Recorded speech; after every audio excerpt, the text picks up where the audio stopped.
Halo Tribuners, selamat sore dan apa kabar Anda? Senang sekali saya Putri Utami kembali menyapa Anda di Ambon hari ini, edisi Kamis 21 Mei 2026, di mana selama beberapa menit ke depan kami akan menghadirkan sejumlah informasi terbaru dari beberapa daerah di Maluku untuk Anda. Kita mulai dengan berita pertama. Ex-Camat Niwel Timur, Roy, resmi diserahkan ke jaksa. Sempat buron 3 tahun dalam kasus TPKS anak. Direktorat Reserse Kriminal Umum atau Ditreskrimum Polda Maluku resmi menuntaskan penyidikan kasus dugaan persetubuhan dan pencabulan terhadap anak di bawah umur yang melibatkan mantan camat Niwel Timur berinisial RMM alias Roy. Sebagai tindak lanjut proses hukum, penyidik Polda Maluku melaksanakan tahap 2 atau penyerahan tersangka dan barang bukti kepada Jaksa Penuntut Umum Kejaksaan Negeri Biru Selasa 19 Mei 2026. Kasus tersebut ditangani berdasarkan laporan polisi nomor LP datar B garing 190 garing 7 garing 2023 garing SPKT garing Polda Maluku tanggal 20 Juli 2023 dengan pelapor atas nama Agnes Seluholo. Dalam perkara ini, tersangka dijerat pasal 81 ayat 2 junto pasal 76D Undang-Undang RI nomor 17 tahun 2016 tentang perlindungan anak dan atau pasal 82 ayat 1 junto pasal 76E Undang-Undang RI nomor 17 tahun 2016 tentang perlindungan anak junto pasal 6 huruf A Undang-Undang RI nomor 12 tahun 2022 tentang tindak pidana kekerasan seksual atau TPKS. Selain menyerahkan tersangka, penyidik juga melimpahkan barang bukti berupa 1 unit mobil Toyota Rush warna coklat metalik bernomor polisi DE 1800AO yang diduga berkaitan dengan tindak pidana tersebut. Kabid Humas Polda Maluku Kombes Pol Rosita Umasugi mengatakan, pelimpahan tersangka dan barang bukti tersebut menjadi bukti keseriusan Polda Maluku dalam menangani kasus kekerasan seksual terhadap anak. Menurutnya, proses hukum terhadap tersangka tetap berjalan meski Roy sebelumnya sempat melarikan diri dan masuk dalam daftar pencarian orang atau DPO Polda Maluku selama kurang lebih 3 tahun. Rosita menegaskan tidak ada toleransi terhadap pelaku kekerasan seksual terhadap anak, termasuk apabila pelaku merupakan pejabat atau mantan pejabat pemerintahan. Sebelumnya diberitakan Direktorat Reserse Kriminal Umum Polda Maluku telah memastikan berkas perkara atas nama Roy K. Marten Madobaafu dinyatakan lengkap atau P21 oleh Kejaksaan Negeri Seram Bagian Barat. Hal itu berdasarkan surat pemberitahuan hasil penyidikan perkara pidana nomor B 777 garing Ki titik 1 titik 16 garing ETL titik 1 garing 05 garing 2026 tertanggal 7 Mei 2026. Kabid Humas Polda Maluku saat itu menyatakan seluruh proses penanganan perkara dilakukan secara profesional dan sesuai ketentuan hukum yang berlaku hingga memasuki tahap penuntutan. Kasus ini menjadi sorotan publik karena tersangka diketahui sempat buron selama bertahun-tahun sebelum akhirnya berhasil ditangkap aparat kepolisian dan diproses hingga pelimpahan ke kejaksaan.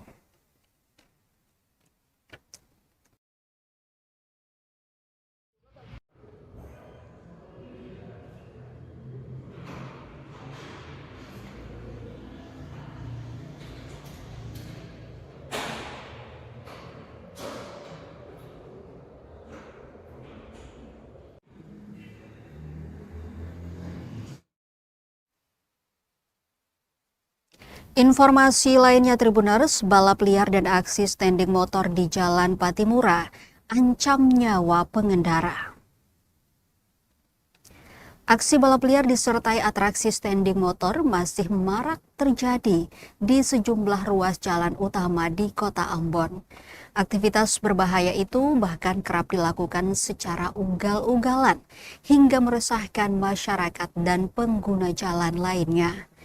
Pantauan tribunambon.com, aksi balap liar terjadi di kawasan Jalan Patimura, Kota Ambon, Rabu 20 Mei 2026 dini hari sekitar pukul 00.40 waktu Indonesia Timur. Sejumlah pemuda terlihat memacu kendaraan dengan kecepatan tinggi di ruas jalan utama perkotaan. Tidak hanya balapan, beberapa pelaku juga nekat melakukan aksi standing atau mengangkat roda depan motor saat berkendara di tengah jalan umum. Suara knalpot bising dan laju kendaraan yang tak terkendali membuat suasana malam di kawasan tersebut menjadi gaduh. Aksi para pelaku juga memaksa sejumlah pengendara lain memperlambat laju kendaraan demi menghindari kecelakaan. Salah seorang warga, Hendro Eruplay, mengaku resah dengan maraknya aksi balap liar yang terus terjadi di Kota Ambon, khususnya pada malam hingga dini hari. Menurutnya, aktivitas tersebut bukan hanya membahayakan para pelaku, tetapi juga mengancam keselamatan pengguna jalan lain yang melintas. Ia berharap aparat kepolisian tidak hanya patroli malam, tetapi juga menindak tegas para pelaku balap liar agar tidak meresahkan warga. Diketahui Jalan Patimura dan sejumlah ruas jalan utama lainnya kerap dijadikan arena balapan karena kondisi jalan yang relatif lurus dan lengang saat dini hari. Fenomena balap liar sendiri belakangan kembali menjadi perhatian masyarakat Kota Ambon. Aksi itu dinilai mengganggu ketertiban umum serta meningkatkan risiko kecelakaan lalu lintas, terutama pada jam-jam rawan di malam hari.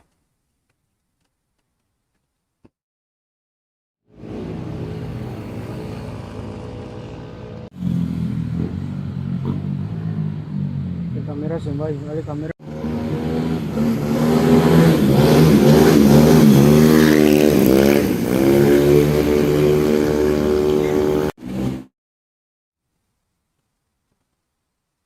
Polisi mengajar sentuh daerah terluar, siswa Saumlaki dibekali literasi hukum dan anti-bullying. Program Polisi Mengajar kembali diperluas dengan menyasar wilayah kepulauan terluar di Provinsi Maluku. Kawasan terluar yang disasar kali ini berada di SMA Kristen Saumlaki, Kabupaten Kepulauan Tanimbar atau KKT, di bawah naungan jajaran Polres Kepulauan Tanimbar. Bertempat di Aula SMA Kristen Saumlaki, kegiatan ini berlangsung khidmat Rabu 20 Mei 2026.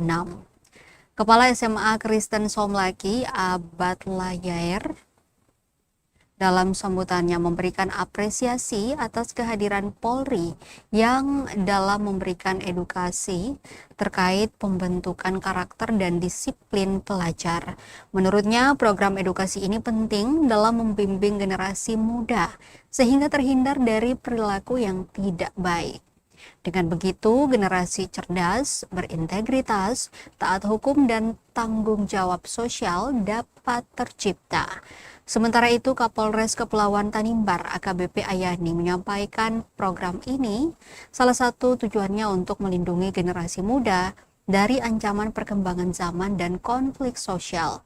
Menurutnya, kehadiran program ini sekaligus menghadirkan Polri sebagai teman bagi para siswa. Melalui program Polisi Mengajar, mereka ingin menghadirkan Polri sebagai sahabat pelajar sekaligus mitra pendidikan dalam membentuk generasi muda yang disiplin. Mengingat karakter siswa yang berbeda-beda, maka pendekatan persuasif dengan edukasi ini dilakukan. Menurutnya, pencegahan lebih penting daripada penindakan kepada pelajar. Selanjutnya, dalam sesi pembelajaran disampaikan AKP J. Samponu.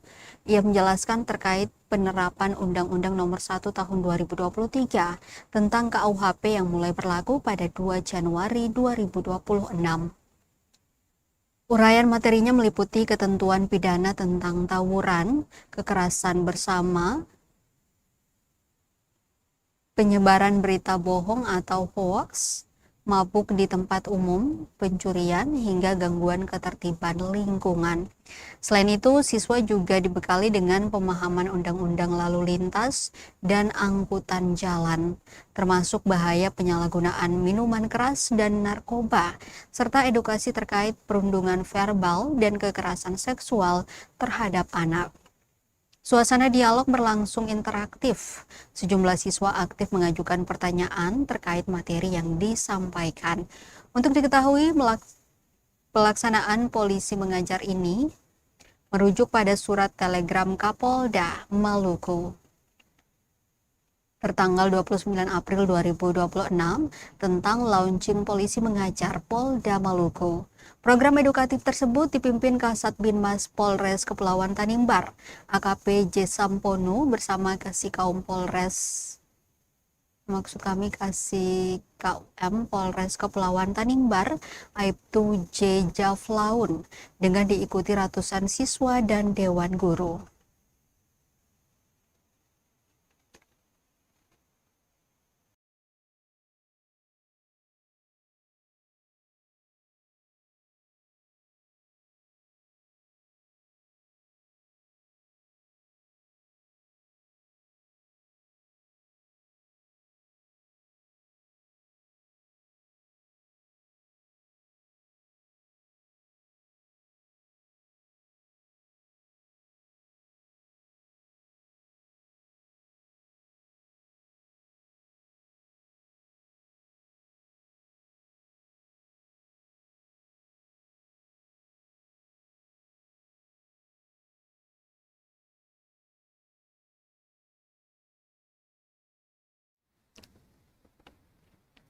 Kita ke berita terakhir, Tribuners. Dugaan korupsi pembangunan SMA Negeri 29 SPP naik ke penyidikan. Polda Maluku usut kerugian negara. Direktorat Reserse Kriminal Khusus atau Ditreskrimsus Polda Maluku resmi meningkatkan penanganan perkara dugaan tindak pidana korupsi bantuan pemerintah program revitalisasi pembangunan unit sekolah baru atau USB SMA Negeri 29 Serang Bagian Barat atau SBB tahun anggaran 2025 ke tahap penyidikan. Peningkatan status perkara tersebut dimulai sejak Selasa 19 Mei berdasarkan surat perintah penyidikan dan surat pemberitahuan dimulainya penyidikan yang telah diterbitkan penyidik. Langkah itu diambil setelah penyidik menemukan adanya indikasi perbuatan melawan hukum dalam pengelolaan dana bantuan pembangunan sekolah yang diduga berpotensi menimbulkan kerugian negara. Direktur Reserse Kriminal Khusus Polda Maluku, Kombes Pol Peter Yanotama, mengatakan proses penyidikan kini difokuskan untuk mengungkap pihak-pihak yang bertanggung jawab serta menghitung nilai kerugian negara dalam proyek pembangunan tersebut. Menurutnya, peningkatan status perkara ke tahap penyidikan merupakan bentuk keseriusan Polda Maluku dalam memberantas praktik korupsi, terutama yang berkaitan dengan sektor pendidikan. Ia menegaskan penyidikan akan dilakukan secara profesional, objektif, dan transparan guna memastikan seluruh proses hukum berjalan akuntabel. Kasus dugaan korupsi dana pembangunan sekolah tersebut kini menjadi perhatian serius aparat penegak hukum. Mengingat program revitalisasi dan pembangunan unit sekolah baru merupakan bagian penting dalam mendukung peningkatan kualitas pendidikan di daerah. Sementara itu, Kabid Humas Polda Maluku, Kombes Pol Rusitah Umasugi menegaskan bahwa institusinya berkomitmen mendukung tata kelola anggaran yang bersih dan bebas dari praktik korupsi. Ia juga mengimbau masyarakat agar mendukung proses penyidikan yang sedang berjalan serta tidak menyebarkan informasi yang belum dapat dipastikan kebenarannya.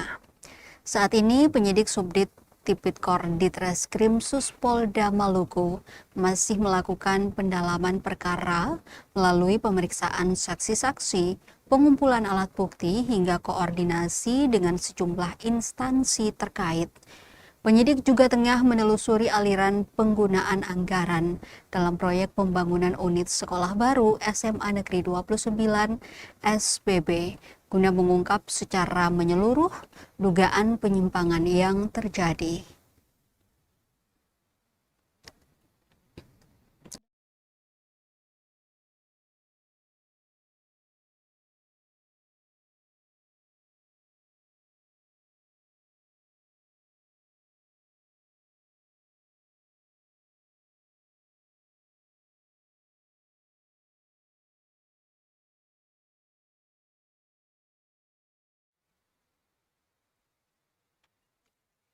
Tribuners, informasi tadi sekaligus mengakhiri perjumpaan kita di Ambon hari ini. Saya Putri Utami mewakili seluruh kru yang bertugas mengucapkan terima kasih atas kebersamaan Anda.